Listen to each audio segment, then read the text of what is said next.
Handicapper Steve here, handicapping the racing from Belmont Park here on Thursday. It's the 15th of June, 2023. Gonna look at the 8th race from Belmont, but before I get on to that, remember to please follow me on Twitter at Horse Racing Kid 5 for more selections for race courses around the world, and I mean around the world. Let's look at the 8th race from Belmont. Here, it's an allowance optional claimer purse $105,000. Race for 4-year-olds and upwards, never won 18,000 three times in the main claim starter or state bred allowance race, or it's never won 4 races. Optional claim price 80,000.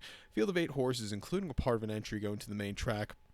The distance of ground is 1,600 meters if you want to go by that, or the distance of ground of 1 mile on the main track.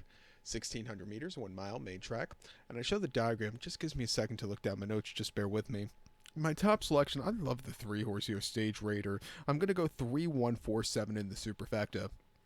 3-1-4-7 Super, top selection 3-horse Stage Raider, 5-year-old horse by Pioneer of the Nile, Chad Brown trains, Eradites Jr. gets the mount.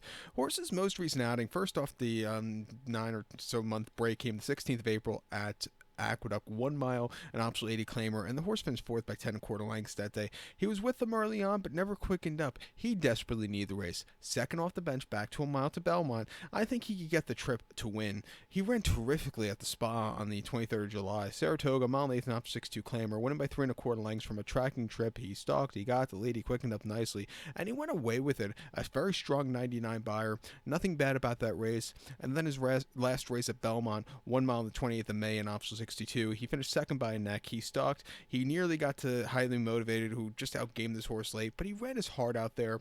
And then Keeneland in the spring of 2022, mile 16th, off 6-2. He finished second by 2 1/4 lengths. He just missed late. He was a little rambunctious, which might have cost him.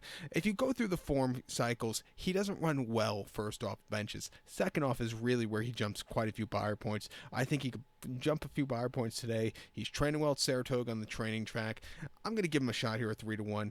I love the 1-horse Tonal Impact as your second likeliest winner. He won going a mile in the heat here on the 28th of May by 3 1/4 lengths, closing it from nowhere, basically on a trot. A very good race from there. He ran closing weekend at Belmont at Aqueduct, though, on the slop going a mile and off 6-2, where he finished third by 3/4 length. And I do think the trip was just a little bit too short and also a little bit too slow. He'll see a strong pace in this one. It wouldn't surprise me, but he's the kind of horse I would probably bet next start out, say at like Saratoga, if they would card a mile 3/16 mile and a quarter race on dirt like they were doing at Aqueduct over the spring, or over this winter, where he was running these good races. He nearly won going a mile 3/16 in twice this winter at Aqueduct, and nearly won going a mile 3 furlongs. But he might want a little bit more trip, but it wouldn't surprise me at 2-1. I'll use him on the pick 6 or pick 4, whatever I decide to play. Most likely pick 4.